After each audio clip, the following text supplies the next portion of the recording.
there with Mr. Perfect. Then it's the kid. Then it's Shorty. And it's Insanity in at the four-man position. And for the Heat, they've got Cool Hands.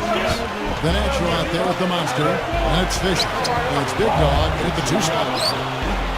Yeah, you know, a lot of people aren't aware of this, but Eric Spoelstra's father was once the general manager of the Portland Trailblazers.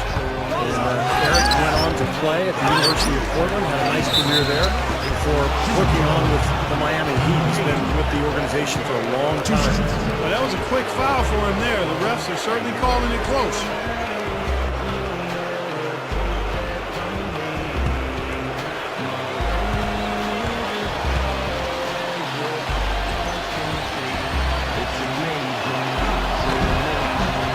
First free throw is good.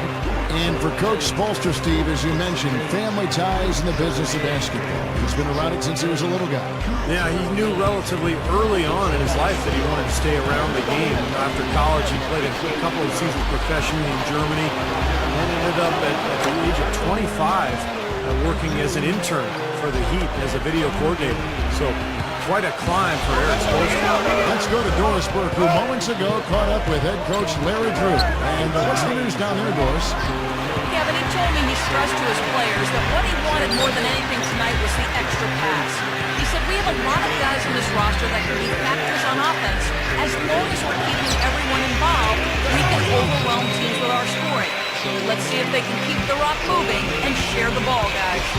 Okay, Doris, thanks. And it seems that the offensive game plan will be the key for them tonight, guys. Well, I'm sure they feel if they can execute their offense effectively, they'll be the ones controlling this game from start to finish. And they have a good reason to feel that way, Steve. Offensively, they are a well-oiled machine when it's working. Since moving to Atlanta in 1968 from St. Louis, the Hawks have been a steady presence in the postseason, Kevin.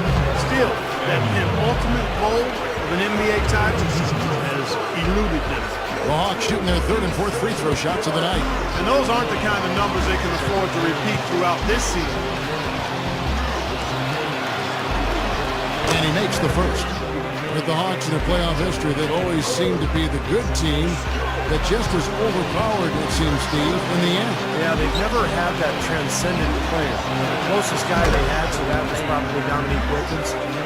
But he was playing in the era when Bird and Magic and Jordan were dominating at the league. So it's just been one of those things for Atlanta. They just haven't been able to get over that hump. They've been good, they just haven't been great.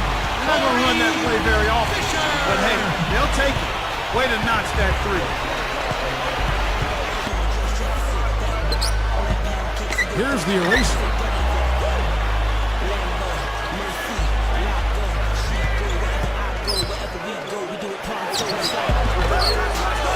And the Bulls with another miss. That record you're talking about, Clark, for the Cavs, 13-35 against Eastern teams. And that's the second fewest amount of in-conference wins in the whole league. So that is an issue. I think, Steve, they're going to have to obviously rectify that. Yeah, and that will come. I mean, this is a rebuilding process for Cleveland. And anytime you're in that mode, you know you're going to struggle. And they really struggled against teams in their own conference last year, which is saying something. At least by far the weaker of the two conferences. And so it's Cleveland with it. The Bulls getting the bucket. Here's Mr. Perfect. Fires the three. Cannot hit. And here we go. The Bulls fast break. With a two-hand throw down there, needed safety and power. That's how you do it. No, nothing fancy, but he finished with force. Special thanks to Sprite for that sweet replay. They get it back. And about 2 minutes played here in the first quarter. Here's Rodriguez. Sinks the three-pointer. The Insanity's got himself going with the triple, his first basket of the game. Now let's go over to Doris Burke, who had a chance to talk with head coach Byron Scott. Well, he talked about how tough a matchup the Bulls are for any team because of their defense.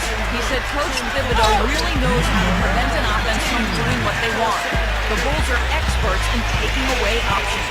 If we're going to win, we'll have to find a lot of different ways to get points. Indeed, they will, guys. Thank you, Doris. Here's Mr. Perfect after the Bulls pick up two. Here's the Wizard. Again, the Cavaliers score. And for Byron Scott, coach of the Cavs, of course, he was one of the great shooters of his time. Played a long time with the Lakers and then hit some big shots for the Indiana Pacers. And hit on the basket. Booking. Several lead changes going on here in the early portion of this game. Yeah, but neither team really able to jump ahead. Yeah, 5 times already the lead has changed. Here's the Wizard. Cleveland moving the ball around. Pocket 6. And the Miracle Man is going to pick up the foul. That is his first foul of the game. And for Byron Scott, he played on some great teams and, Steve, for some great coaches. He sure did. Played obviously with those Laker teams. Spent some time in Indianapolis. So Byron Scott knows what it takes to communicate to your players, to share what you're trying to get across. He understands how to win. And he's got a ton of credibility from his players as a result. Rubio. The Cavaliers pull it in. And they're on the break. Lets it go with the 3. Good. The Cobra's got his first 3 points of the game. Here's Big Smooth.